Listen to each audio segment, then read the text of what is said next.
Hi, everyone. Thank you so much for taking the time to join us today to talk about joining insurance networks for this special Ask a Biller episode. We are going to start here in just a moment. People are still filing in. And just a few notes before we get into the agenda. This is a webinar dedicated to educating about insurance and joining insurance networks. We will not be discussing the SimplePractice product or how to bill within SimplePractice. If you have questions specific to your SimplePractice account, I recommend visiting support.simplepractice.com and viewing our library of resources there. We have a ton of videos very specific to how to get started with claim filing and getting your enrollment set up with SimplePractice. So with that said, we'll go on to the next slide and we'll look at the agenda for today. Oh, sorry. All right, so we have about an hour to go through all of the questions that were handed in advance. So the first thing we'll do, we'll introduce the speakers, and then we will go through all of our pre-submitted questions. So these were questions that you asked at the time of registration. And then if there's time at the end, we'll answer some questions live. All right. So to get started, we're lucky to have our host here, Barbara Griswold. She is a licensed marriage family therapist, as well as a private practice consultant and the author of Navigating the Insurance Maze. Barbara is an insurance guru. She's celebrated 30 years in private practice this year, and her goal is to help therapists feel as confident about their businesses as they do about their therapy. Barbara and I have hosted a ton of webinars together, and we're lucky to have her here. Thanks, Maggie. And let me introduce Maggie Gleason. She's the partnerships manager, recently promoted at SimplePractice. And Maggie's been working in the healthcare industry for 5 years and cares deeply about making health care services accessible to more people. To her, insurance education is a vital element of public health. She believes that empowering providers to take on insurance will open the door for many more people to receive care, which I totally agree with. So thanks, Maggie, for inviting me, and I'm delighted to be here. Thanks all of you guys for joining us. Awesome. So one more note before we get started, this webinar will be recorded, and once it's recorded, it will go up on this website. So for anyone that's on the call that is brand new to insurance and looking to learn as much as you possibly can, I highly recommend taking a look at our past webinars. You can go to simplepractice.com/askabiller, and you'll be able to unlock any one of our former webinars just by entering your email. So they're all free and online, and you'll be able to find this webinar after. So if you have any friends that weren't able to make it, let them know or share this website with them. And there's a ton of great resources there for other topics. And today we'll be talking about the very, very beginning of the journey to working with insurance. All right, so let's get into our first question. So the first question comes from Karen, and it is, what is the difference between credentialing and contracting?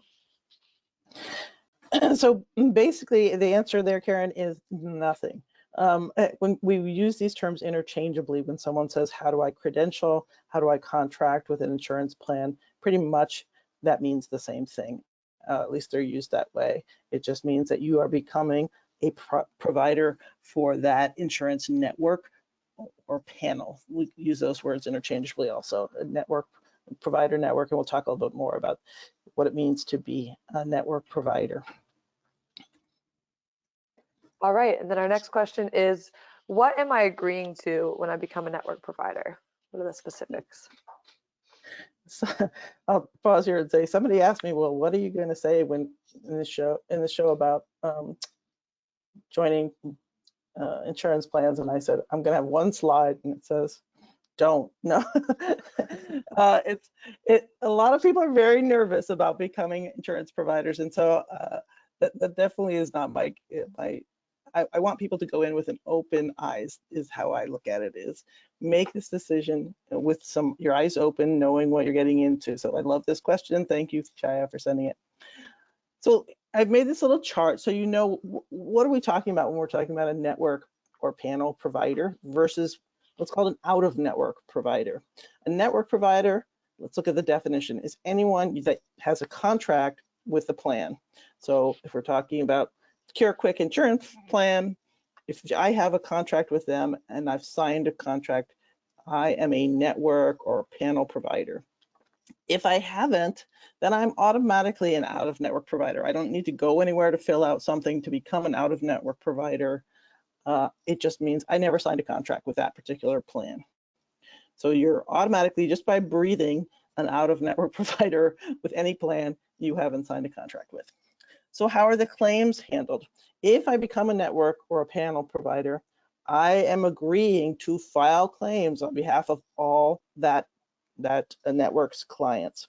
I can't say, it doesn't matter where that client came from, as long as they have, again, let's use our Cure Quick, as long as they have a member ID in their pocket, and I'm on their plan, I have agreed to file the claims on their behalf. I can't have them pay me and then give them some kind of statement to turn into their insurance plan.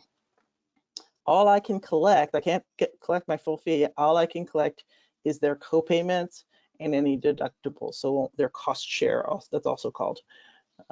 So again, I have to basically turn around to the insurance plan and get paid usually most of whatever my fee is going to be with there.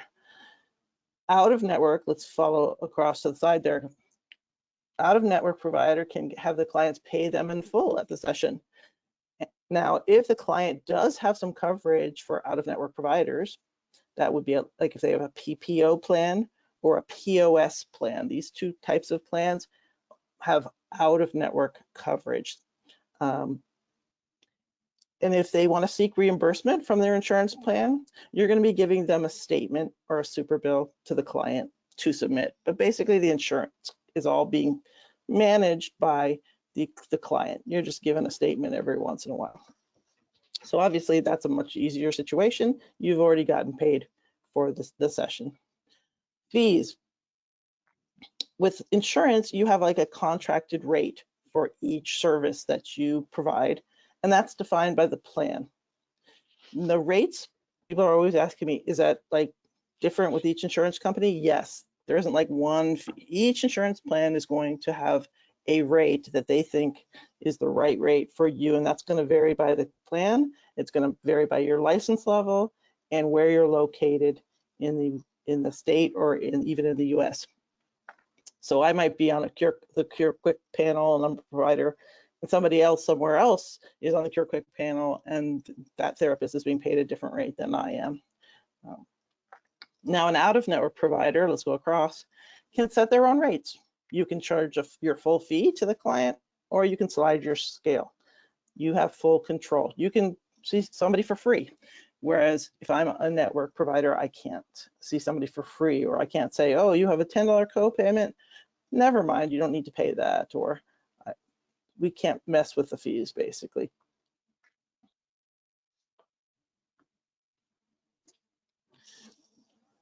All right. So on that note, what are some pros and cons to joining insurance plans? Yeah, you know, the freedom that you get taken away. Yeah, I decided to start with the cons here, because those are more obvious to us. And right. You know, many therapists do not take insurance. One survey I saw, 50% of marriage and family therapists in California, for example, didn't take insurance at all. I'm guessing it's going to go down because I think people are really, it's getting harder and harder to take insurance. It's getting more complex, but in any case, there's a lot of cons, and you can't deny it. So let's, the kind of the big ones are the reimbursement rates are going to be lower than your full fee. So depending on the rates, and this is something you have to look at, it could be that you're seeing 2 insurance clients for the price of one of your full fee private pay clients, right? And when you work that out mathematically, the idea of the person in the next office here might see 8 clients and I'm seeing 16,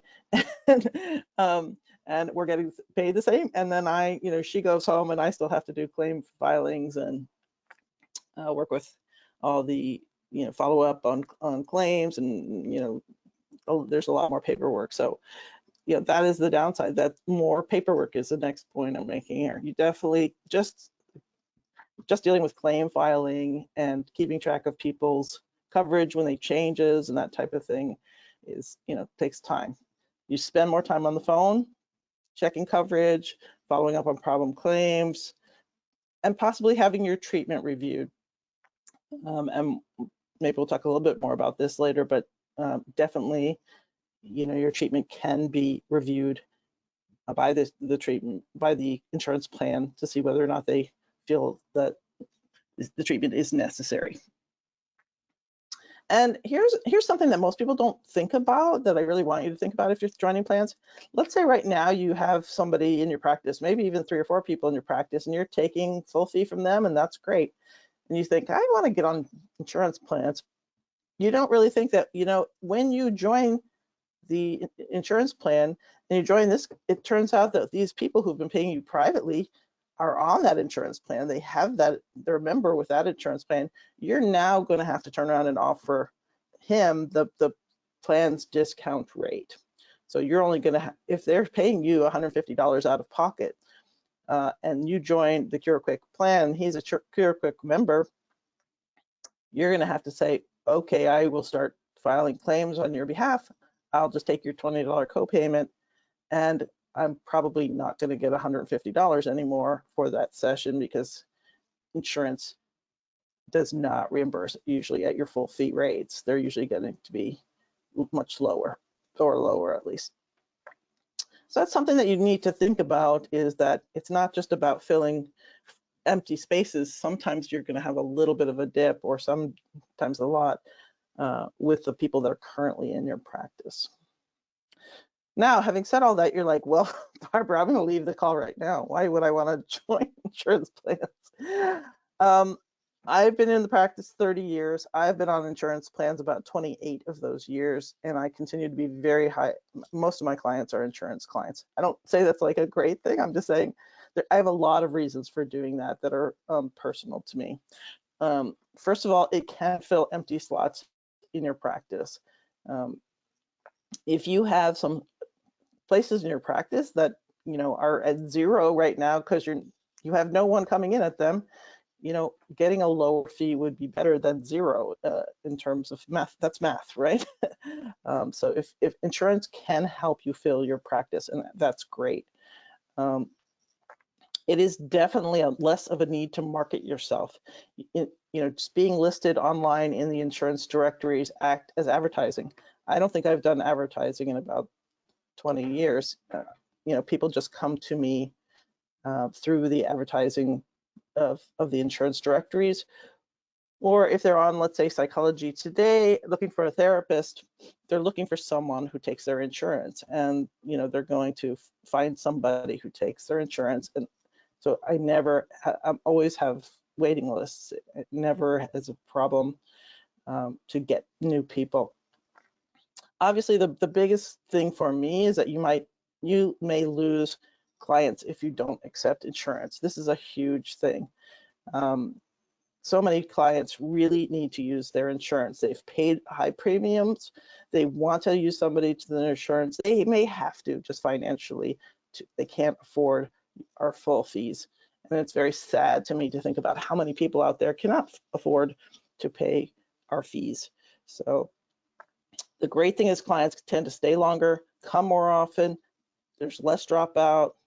It prevents some of the income fluctuations that comes from an all private pay practice. And probably my reason after all this time for staying on is just that it makes my therapy more accessible to clients of all income levels and diversifies my practice. So, I really can see people with all income levels and all walks of life, which is wonderful. Part of why I got in the field. Yes, I think that's definitely the biggest benefit to insurance. And if you're all here today, that means you're all interested in taking that step towards making your services more accessible. I think that's awesome. All right, so what are the steps to joining a plan, and how long does it usually take? Well, it's really, that's a hard one to answer, actually. There's very different steps you can take. I'm going to outline one kind of common outline, and it's not simple. I'm going to answer the second question. How long does it usually take? Don't be one of those people who tells your clients, look, I'm joining the Cure Quick health plan, so come on aboard and I'll get on really soon. So, you know, I'll start taking you now, and I'll join them, and it'll be happening soon. It can take 6 months, 9 months to join a plan, and that's if everything goes smoothly. And many plans are turning people away, saying, no, I'm sorry, we don't need new providers, we're full. So let's see what the steps would be. So you could go call the plan, or you could go to the plan website for information. And sometimes those are very discouraging, though. They are like, we're not taking new providers in your area, you know, kind of shut up and go away is kind of the message you may get. So what I just said is just ignore them if they say they're full. Just don't let that dissuade you. So I encourage you to actually do something that's kind of old-timey, which is send a letter of interest and resume by snail mail or email. So maybe you can get like from them on the phone if you call them, or if you have their email. Just send a letter of interest and resume and say, I'm interested in joining your panel. And where do you send it? Well, if you're in California, I actually have a list of California insurance plans in a mailing label format that I do sell on my website, and I'm giving a 25% off discount for all of you who are listening today. So I'm going to give you a discount code. I'll tell you in a minute how to get that. And it ends Sunday night, so you need to jump on that if you're wanting to get that. So this is a list of, I think it's 55 California health plans that operate here. So you could send out your letter of interest and resume to all of them, scattershot it, and then just see who is interested in you. And so, you know, I always say, instead of asking yourself, which insurance plan should I get on? You know, which ones do I want to be on? I would send it out to a whole bunch of people. And then as they come back and are interested in you, you can pick and choose between that. It's kind of like what you probably went through when you were looking for a grad school or, you know, college. You didn't just apply to one and sit back, you know, apply to a lot, then choose from the ones that get back to you. Now, if you're somewhere other than California, probably best to just like ask your colleagues about what are the insurance plans that operate in your state, or go to your state Department of Insurance website, and there should be a list of insurance plans who operate in your state. Oh, let me back up a minute. So in terms of sending a letter of interest, you're going to say, well, what should I put in that letter of interest? One of the free giveaways I'm going to talk about in a minute is that I'm going to send you for free a letter of interest, sample letter of interest, so you know what to put in that, and you can get that for free today because you attended. Yay, you guys. So anyway, let's say you've sent your letter of interest. They're going to send you an application if they are interested. You return the application once you fill it out. If they're interested after looking into you more, they're going to send you a contract. You're going to return the contract.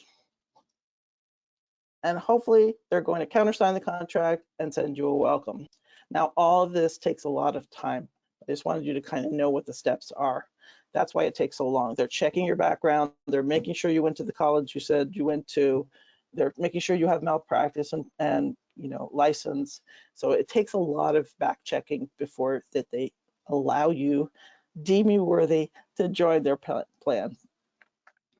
And remember that you are not on the plan until you get that welcome and that countersigned contract, and it'll say in the welcome letter, you are effective, excuse me, April 1st or whatever. And one thing I think that is important to touch on, and we'll get into the specifics about the documents later, but when Barbara says reach out to colleagues, that's a great way to find out what to expect with certain insurance plans in your area. So for any SimplePractice customers, that's what our community is there for on Facebook. as a resource and as a network for you to say, hey, I'm thinking about getting involved with Blue Cross Blue Shield in Minnesota. Has anyone gone through that process before? And then you'll be able to set Yeah. an expectation for yourself there. I think that's great, but and I would also add, just take it a grain of salt if you have like one person who says, "Oh, avoid Aetna, they're terrible." You know, I could bring you 25 people who say, "Oh, Aetna's the best," and you always are going to have somebody with an axe to grind or have had a bad experience. So, you know, just keep in mind that you know everybody has a different experience with insurance plans, and make sure you don't like over credit one person as that's the truth for everyone. But anyway, yeah, some of it is talking to other people before you sign contracts. Definitely look at the cost. Definitely, sometimes people just sign it. What is it they're going to pay you? What are the reimbursement rates? That is like flip to the back. Usually is where it's listed for each CPT code.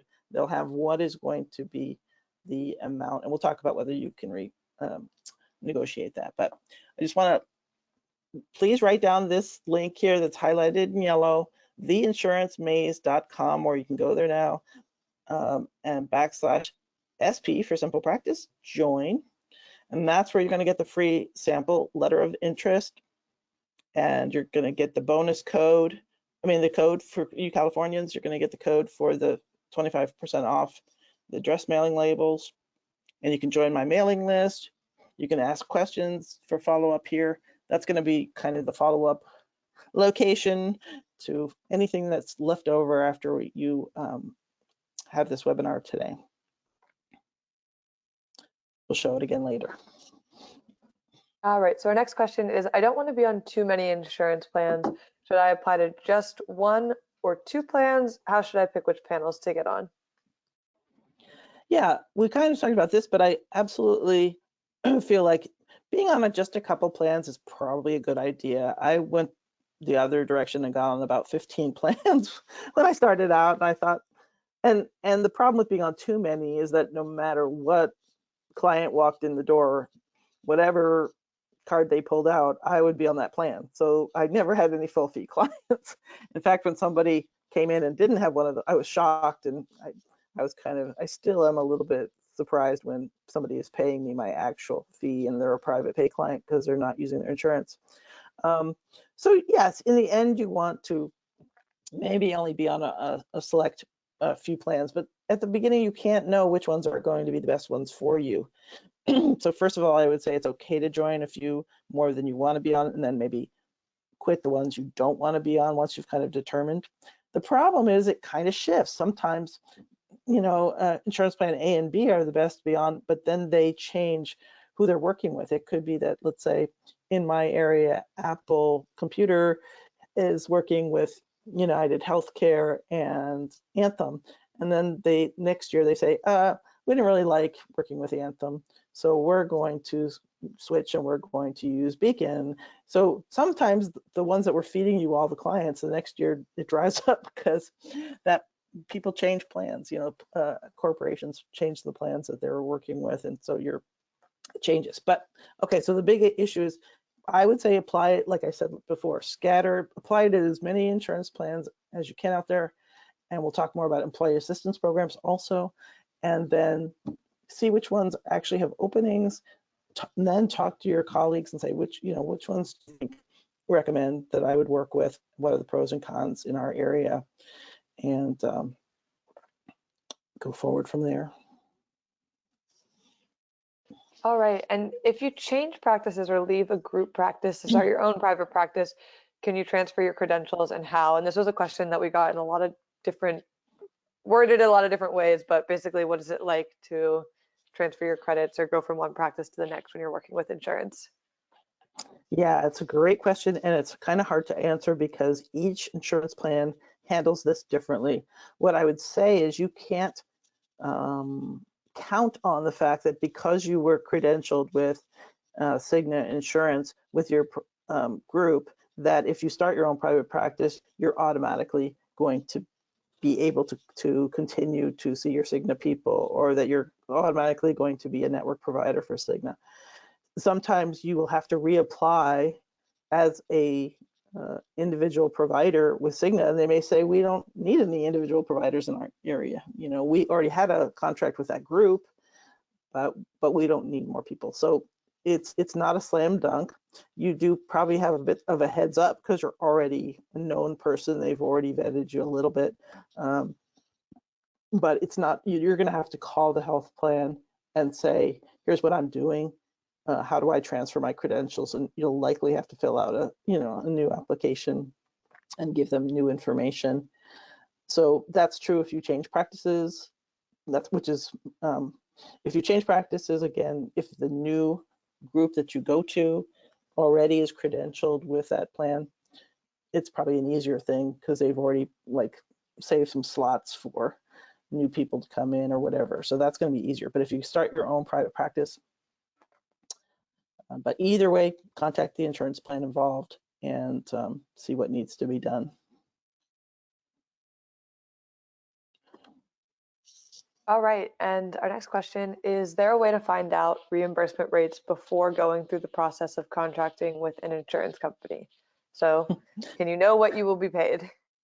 Yeah, so you would think that this would be a very simple thing, like I'm not going to apply for X until I know what I'm going to be paid there. But this is kind of like sometimes you apply for jobs and you don't always know until the end what you're going to be paid.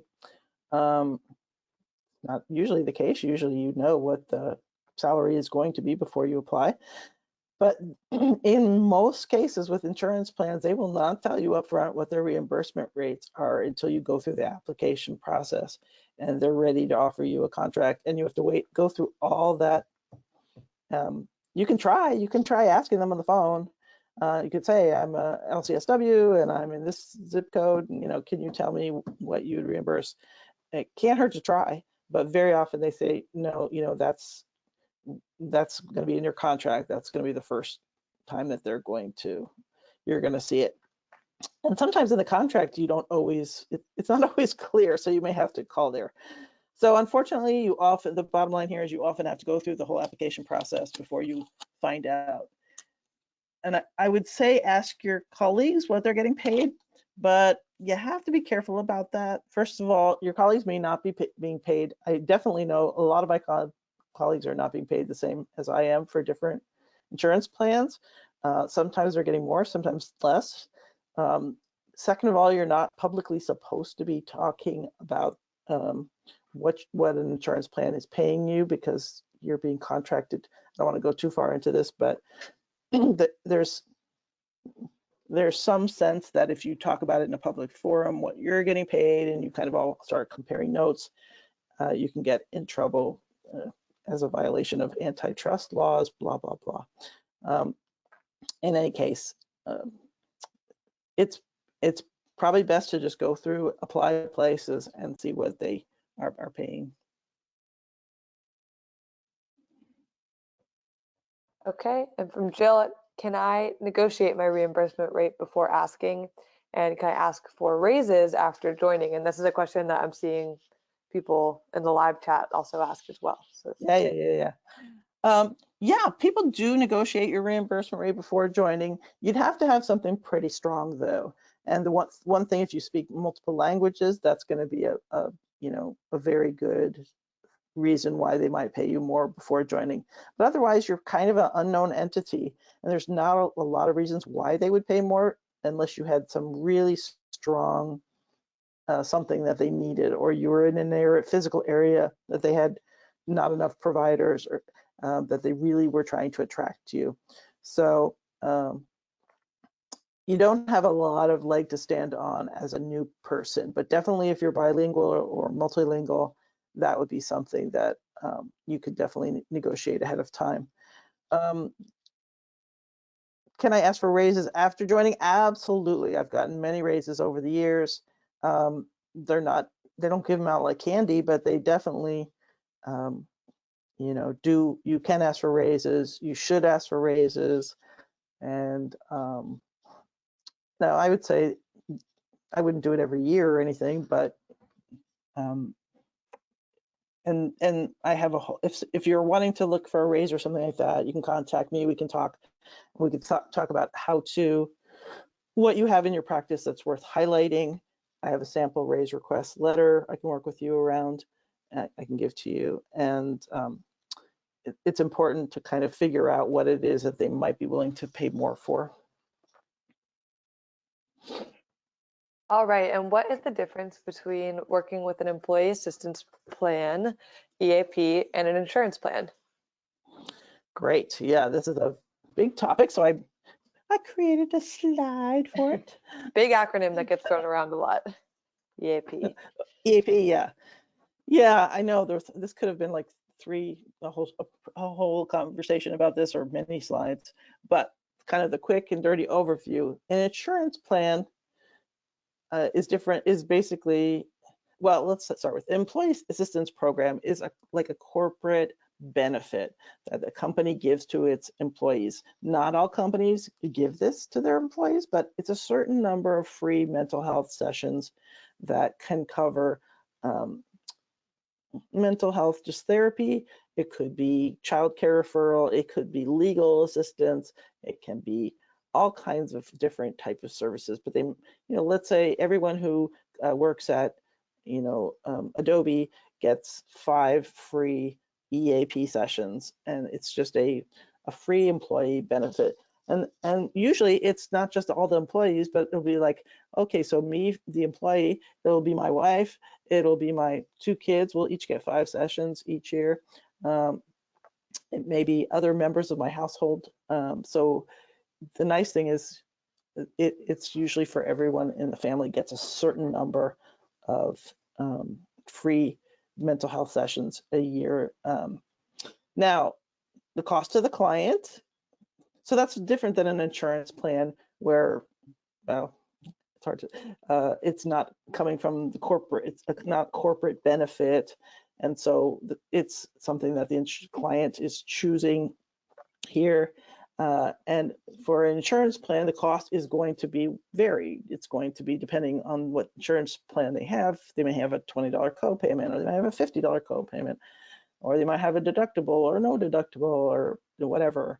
In employee assistance program, it's going to be free to them. So that's the cool thing. You're going to get some people into the EAPs that would normally not come to therapy because of cost. I love that about working with EAPs, is you get some pretty nice cases that of sometimes people who would not like to come to therapy because that's mental health issues. They see them, that's only for crazy people kind of thing, whereas they might go for a free EAP session. The number of sessions for an insurance plan is going to vary. It's usually unlimited sessions as long as the insurance plans think that the sessions are medically necessary. But with an EAP, they're very limited usually per year. Different employee assistance plans operate differently. They might have X number of sessions per year, or they might say per incident, which might mean like if in January you came in for 5 sessions, but then in October you lost your mother and the client did, and wants a few mental health sessions, then that would be a new incident. So if they have a per incident plan, they could come back later in the year and get more. Now, the cool thing about EAPs and why you might want to look into them is even though the client's sessions are limited, they can usually continue to see you after the EAP runs out. You have to check your contract, but almost all contracts now allow that. As long as you've given them other referrals, like, hey, you can see somebody on your insurance plan or off your insurance plan, but they aren't limited usually. So it's very nice, even if you're maybe having a discounted rate for, let's say, those 5 sessions, after that, you could continue to see the clients in your private practice and potentially see them for full fee. So it can be a feeder to your practice. Now, insurance plans, usually you don't need an authorization before you see them. Whereas an employee assistance program, you usually are going to need, the client's going to need to go to the EAP or call the EAP and say, I'd like an authorization to see, a therapist through my EAP. Billing, usually you're going to use a claim form if you're on the insurance plan, which we're not going to get into today, but there's a claim form that you're going to use if you're an insurance provider. And the EAP you often have to use that EAP's personal claim form, but you get used to it. And most importantly, diagnosis. To be covered by insurance, your client needs to have something more than just a Z code. Those used to be called V codes in the old DSM. Now in the new DSM, usually more than a Z code, which is like a phase of life problem or a marital problem or something like that. They're going to need at least an adjustment disorder or something more to be covered by insurance, because basically insurance doesn't cover personal growth work. Employee assistance plan, they don't usually need a diagnosis at all, not usually at least. So the client could come in for personal growth work or just to talk about my mother's driving me crazy, or my kid is driving me crazy, or who else is driving me crazy. So it can be just personal growth work. So those are some of the big differences, and if we have further questions, hopefully you guys can submit them. Yeah, and one thing I'll note for working in SimplePractice with EAPs is a lot of those EAPs that use their own claim form, you cannot submit directly through SimplePractice, so they're not supported through an EHR billing. Some have their own platform that you submit claims directly through their portal. Some require that you fax or mail in the claim form. But some of the other bigger EAPs, like if an EAP is sponsored through United Healthcare or Aetna, just through a different code, you will be able to bill those through SimplePractice. So just if you're not sure, it's a matter of contacting that EAP to find out what they will accept and whether or not they can be billed through a clearinghouse. That's a good point. That also something that you're making there, which is that some of these big insurance plans also have an EAP department kind of. So, something like Cigna would have Cigna insurance, but they would also have Cigna EAP. So sometimes when you're joining one, you can ask for the opportunity to join the employee assistance program. Same thing with, any of the big ones, United Behavioral Health or Anthem or whatever. The problem is sometimes and I should have made a slide on this one, is that the EAPs often require you to have experience as an EAP, which is kind of one of those catch-22s, or so like 2 years working as an employee assistance provider. So what I encourage people to do is, some of them don't require that. Maybe get on one of those smaller panels that don't require that, work for 2 years and then apply for the big ones that do require you to have 2 years experience. And even if you don't see many clients on the small one, but yeah, sometimes they require that. And that's something I don't have anywhere in here, is that some of these insurance plans are going to ask, you're going to apply for, they are often saying, we want you to have 2 years licensure, post-licensure, or 3 years post-licensure. Apply anyway, just go ahead. Just don't let yourself be kind of talked out of applying. You never know. All right, and then our next question from Thomas, this one is a thinker. Do we minimize any degree of clinical autonomy or uniqueness by conceding to insurance constraints? And if yes, how can we avoid it? Yeah, this is one I, again, feel like we could have a long, lengthy conversation about it. I wasn't sure how to answer it. I think what I would say is that this is what scares us the most, is that we are going to lose our ability to be the therapists that we want to be in the moment with our clients. So that when we join an insurance plan, it's going to be like having Big Brother looking over our shoulders and telling us what to do. And we will lose our ability to just be the therapist we need to be and want to be with clients.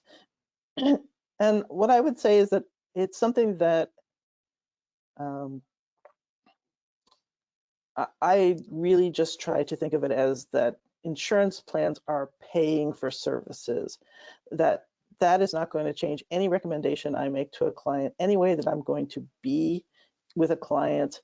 I will educate them about their options, but my client can choose to either not use their insurance if the insurance doesn't want to pay for it, or the client can choose to pay out of pocket if the insurance doesn't want to pay for it. The bottom line is that I really try on a daily basis to not let how I'm being paid affect what's going on in the room. And I don't feel like the insurance plan is a big brother. I do think that they sometimes reach down and say, hey, you know, we want to review treatment. And I just see that as an opportunity to share with them, you know, what I'm doing and why I'm doing it.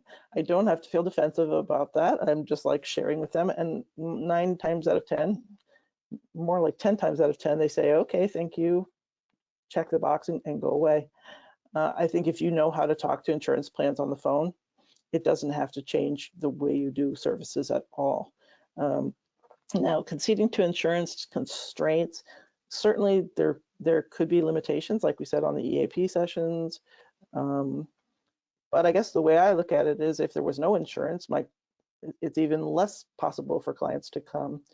So it's more constraining if they don't have this extra affordability. So I just feel like it's something you just have to constantly keep in mind, not to change what you do because you're working with insurance. Now, some people are worried like, oh, I'm going to have to keep totally different notes if I have insurance, or I'm going to have to keep treatment plans, or I'm going to have to do a whole different stuff. And then what I would say is, no, you should be keeping the exact same kind of notes, whether you work with insurance or not. You should be covering just as much stuff, putting your interventions, putting the symptoms, putting the topics discussed, you know, capturing the same amount of things. And you should have treatment plans, both because ethically and legally, all these things are required, number one, and because if the client files a complaint, you need to have really good notes and you have to have really good treatment plans. So all these things are required, both to help you do better quality work, and also because they're required. So I don't find it really constraining, but you know, maybe I've drank the Kool-Aid and it's too late for me. Maybe I'm too far over to the insurance. I've been co-opted by the insurance people, but I really believe that you can be a great therapist and still take insurance, so and have clinical autonomy completely. Great. So this one came from a bunch of people. Is it true that insurance doesn't cover adjustment disorders, couples therapy, missed sessions? These came in a series of different questions. Yeah, I'm really glad that these are coming out, because these are some of the biggest myths. I actually put them all on one slide just because I want to combine them as, here are the biggest myths that I hear.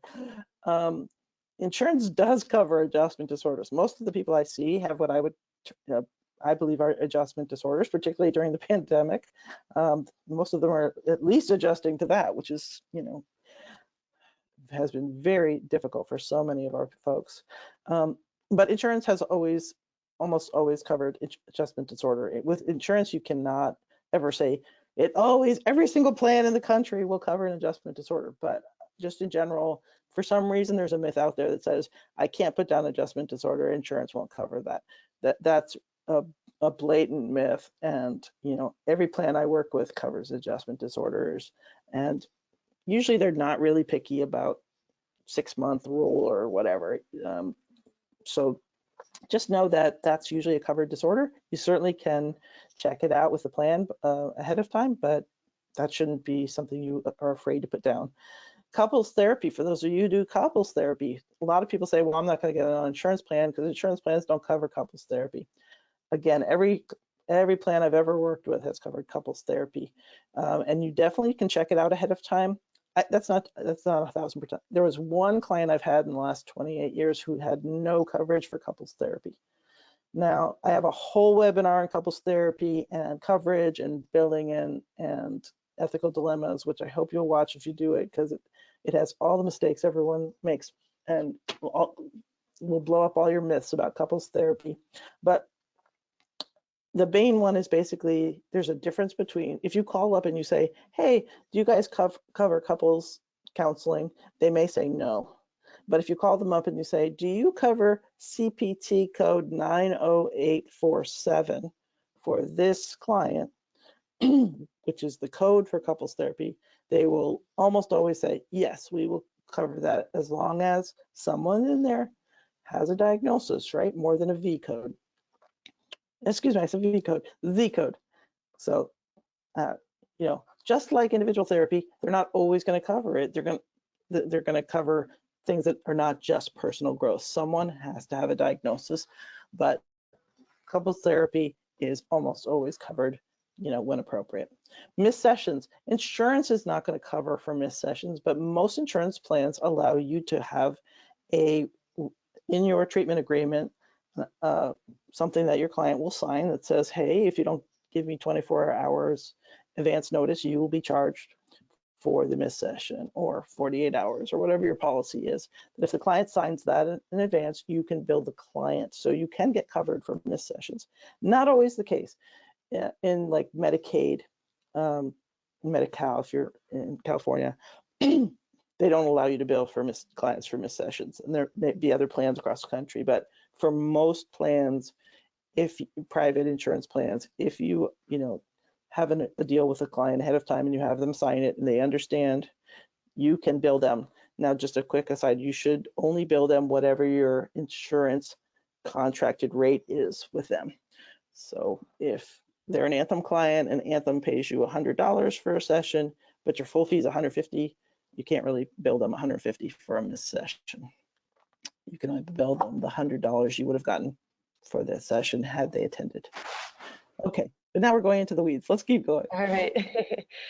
If we are contracted with insurance, do we need to keep the same contracted fee for cash pay clients? Okay, so what that means basically is if I am contracted with Cigna for $85, does that mean all my regular cash pay, private pay clients, that's all the most that I can charge? And the answer is no. If I have Cigna, they might pay me $85, and Anthem might pay me $100, and United Behavioral Health might pay me, and I can have a contracted rate, which let's say again is $150, or I can slide down. So once you get over to your cash pay clients, your private pay clients, whatever you want to call them, you have a full fee, that's your whatever number, and you can slide down from there. It's totally separate from whatever deals you make with insurance companies. So don't worry about that.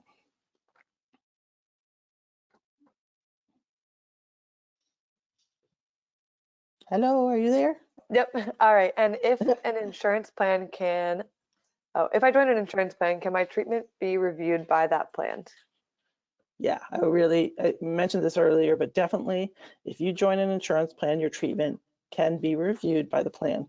But the reason I really wanted to include this question is that even if you are an out-of-network provider and all you do is hand a statement to a client, your treatment can be reviewed by that plan. So it doesn't protect you. Not only can your treatment be reviewed as an out-of-network provider, but also your notes can be reviewed. You need to have great notes, because what's happening right now, they're going through all kinds of audits, even of out-of-network providers. And even if all you did was give a statement to a client, they certainly can hold it up and refuse to pay a client, or refuse to pay you if you're in network, if your notes are not good enough. So your treatment can be reviewed to make sure that they think it's medically necessary, and your notes can be reviewed. So yeah, that's the part we don't always like, but I don't look at that as they're adversarial. If I feel good about the treatment that I'm doing, and I know how to say it, and I know how to speak the language, that's what some of it is. You have to learn a little bit. If you ever get called for a treatment review, contact me and I'll teach you how to speak the language. I'll prepare you for it. It'll be a piece of cake by the time you walk through it, because I'll tell you like what to say, how to present your case in a way that, it's pretty likely that they will okay it. And one of our most popular webinars to date was all about what to do when you get audited. So there's a lot of information about that in there. Yes.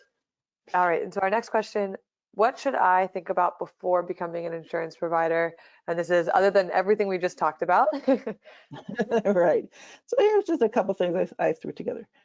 Like, what are your income needs? Like, sometimes people go rushing into private practice and then joining insurance plans without really thinking about how many slots a week do I need to have? How much money do I need to have coming in? frankly, even though I'm a big insurance advocate, it doesn't make sense for everyone. If you are only working a couple days a week, you may need to max out how much money you're getting for each slot that you have. And when I talk about a slot, just a appointment time. So there's a lot of people that insurance is not going to make sense for. So think about how much money you need to make each week, whether you can afford to discount some of your slots. Are you doing fine in your practice without insurance? I mean, if you're having a full practice, you may decide there really is no reason to join insurance. I don't need to have a buffer. I don't need to discount my rates. I'm doing fine. How comfortable are you with marketing? Again, if you aren't comfortable with marketing, insurance does take a big burden off you. But if you pretty much enjoy it and you think, I could probably build my own practice without doing insurance, maybe you don't, go the insurance route. Now, it doesn't always take away your need to market, but it can. Here's a big one. Are you reasonably organized? You're going to need to be very organized to be an insurance provider, especially lately. It seems to be getting more and more complex each year. And I think you need to be organized. You need, especially with paperwork that's coming in, payments that are coming in. Sometimes the payments are now coming into your bank account directly, so you're going to have to go and look and make sure you got them. And yet you might get the notification on an email, or you might get the notification on the mail. You're going to have to match it up. So there's a little bit of being able to stay on top of things. Would it be difficult for you to keep track of payments from clients and insurance plans? Are you set up to file claims electronically, or are you willing to learn? So you just have to know there's going to be a learning curve, and are you prepared to take it? And here's a big one. Would you resent talking to a care manager on the phone about your treatment? That I wouldn't join insurance plans if you are really unwilling to defend your treatment to someone. Again, maybe defend is too adversarial a word, but I just try to think of it as educating a care manager who knows nothing about the case. And I'm happy to explain it to them so that they can do their job and approve my treatment, and they go away. But I probably only get one of those calls a year. So, the idea that you're going to get tons of these calls is probably not realistic. And all of those things are ultimately a big consideration of your time.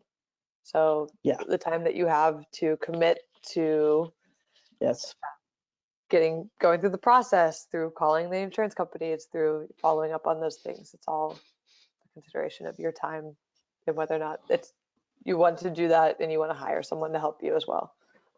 Yes, that's another possibility, is hiring a biller who can take care of a lot of this for you is definitely an option. And again, contact me. I have a billing service list. I can steer you to that. All right, so getting to the end of our questions here. So do I have to take all referrals the insurance plan sends me, or are there members that contact me? No, I don't. This is another one of those myths out there that, you definitely don't have to do that. You definitely are not making an agreement to take every, that would be like, you would be overwhelmed possibly. So you always have the right to either take, if you see a member and they don't seem appropriate to you, you absolutely can refer them, or to just have an outgoing message like I have, which says, I'm sorry, I'm full right now, I'm unable to take new clients, or to screen anyone who calls you as to whether or not you want to take them. So you are not giving up that autonomy to the number of clients you want to have in your practice at any time, or how many of any insurance plan you want to be working with. All right, and this question came up a bunch and it's continuing to come up in the live chat, but is it hard to resign if I choose to, and what is it like to leave an insurance panel? Yeah, it's not hard at all, except for one thing. I mean, I can today call any insurance plan I work with and say, basically, where can I send my resignation letter? Should I email it to you? Should I phone it? Usually it's going to have to be in writing. So usually I'm going to want to send it by snail mail. I'm going to want to send it by email, as many ways as I can. And the only hard part is that usually you have in your contract, you've agreed to give them either 2 months, 3 months, or even 4 months notice. So you just have to do it with a lot of notice, so that you have time also to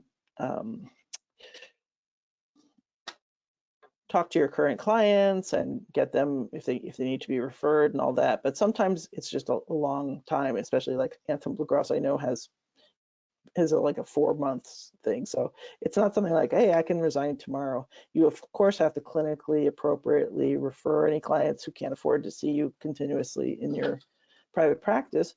But you also just have to keep in mind that you're still contracted with that, and you still have to give claims, and you still have to act as a network provider even after you formally submitted your resignation, until you hear back from them and they have set the formal resignation date. So if you haven't heard back from them, definitely call them, say, hey, I haven't heard back from you. I need proof of my formal resignation date. All right, and that is all of our pre-selected questions. And again, this is the sample letter of intent. Please go to theinsurancemaze.com/SPjoin. Any questions that we don't get to today for the sample letter intent, to get the code for the Californians for the health plan address mailing labels, join my mailing list, all good stuff. All right, and just to everyone here, we have SimplePractice is trying something for the first time this year, which is sponsoring our own retreat. So this is a virtual retreat for health and wellness entrepreneurs. Tickets will be on sale soon. It is the weekend of May 21st through 23rd. And to learn more about who will be presenting, we have Lori Gottlieb, Dr. Ebony Butler, and a bunch of other really great presenters that will be speaking at the event. Visit simplepractice.com/SimpleSummit to learn more and to get on the wait list for registration. And then we have a couple minutes, so we'll go to our next slide and we can get to some of the questions that were asked live. Our first question is, in what circumstances could a client pay out of pocket for services if you're in network with their insurance? I thought we couldn't do that. That was from Lindsay. Yeah. Thanks, Lindsay. If, for example, a client comes in and says, look, I have insurance. I know it would cover what you're doing here, but I don't want you to bill them. I'm a top secret security person and I just don't feel comfortable with confidentiality or whatever reason. If they want to waive their insurance, you could say, okay, I'm going to have you sign a self-pay agreement, basically, which says, I understand that I have coverage for this. I understand that I'm waiving the right and that my therapist will not be billing for this, and that I will not retroactively ask them to bill. I can change this in the future, but basically you sign an agreement with them that says, now at that point though, insurance plans would like you, I talked to Anthem Blue Cross about this, they said that's fine, but we would still like you to give them the discounted rate. So if Anthem pays you $100 a session, we still want you to give them $100 a session. I'm not sure they have any right to ask that, but it's up to you if you feel like, if it's in your contract or whatever. But anyway, yeah, so that would be the only way I could think about that you would be in your best, when allowed to do that. You can't be the therapist and say, hey, client, why don't you pay out of pocket, because you don't really want, you can't be the one who brings this up and kind of pushes it in that direction. That would be kind of unseemly.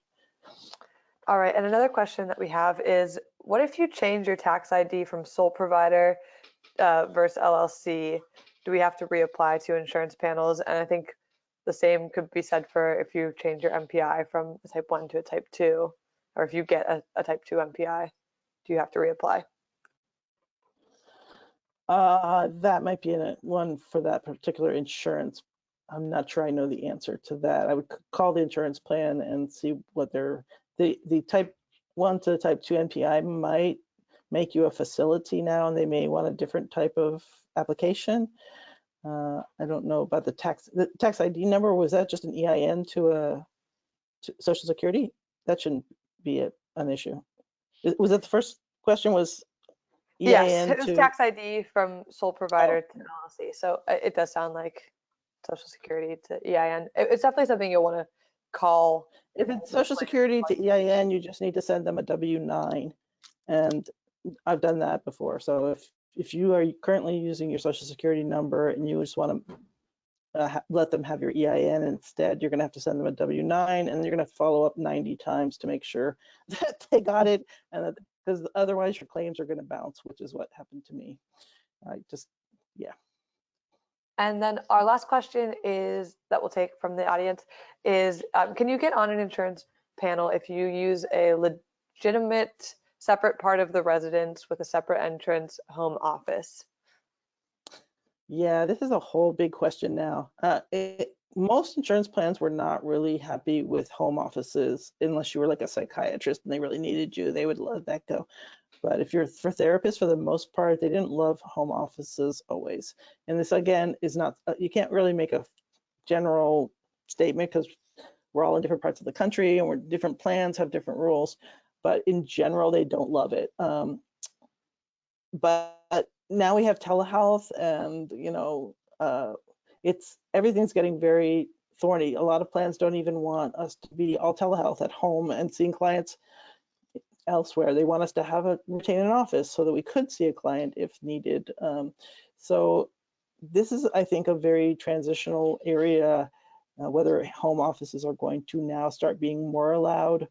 You'd have to call the plan and find out about that. But sometimes they will say like office location, and you're not really sure what to put down if you don't want to put your home address.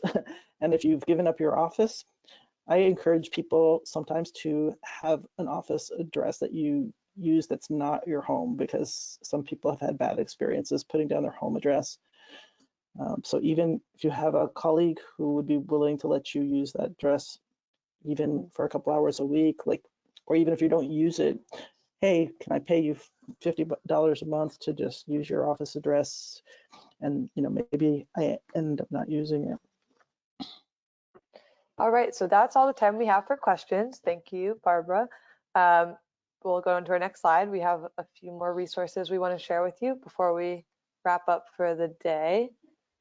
So Barbara's mailing list, we talked about it before, but I highly recommend visiting her site, checking out those resources. And then for all of those who asked if this webinar will be recorded, this webinar was recorded. You will receive a copy afterwards. It'll also be available on simplepractice.com/askabiller series. This is where you can rewatch the couples therapy webinar that we discussed, and also the auditing webinar that we discussed. Yeah, and don't forget, it's ask-a-biller-series. So don't forget the little hyphens. Yes, and it's also linked out from our homepage if you can't find it, or if you didn't have a chance to write that down. Oh, a second. Oh, yep, that was the SimpleSummit. And if anyone is new to SimplePractice, remember you can try it free anytime for 30 days, no credit card required. And the next slide. For those of you already using SimplePractice, make sure to share your Give 50, Get 50 deal with colleagues and any health and wellness providers in your network. And to learn more about how to use that, visit support.simplepractice.com. All right, thank you so much, everyone, for taking the time. Thank you, Barbara, again. I'd love to be here. Thanks, Maggie, and thank you all. Great. All right, everyone, have a great day. Bye. Bye-bye.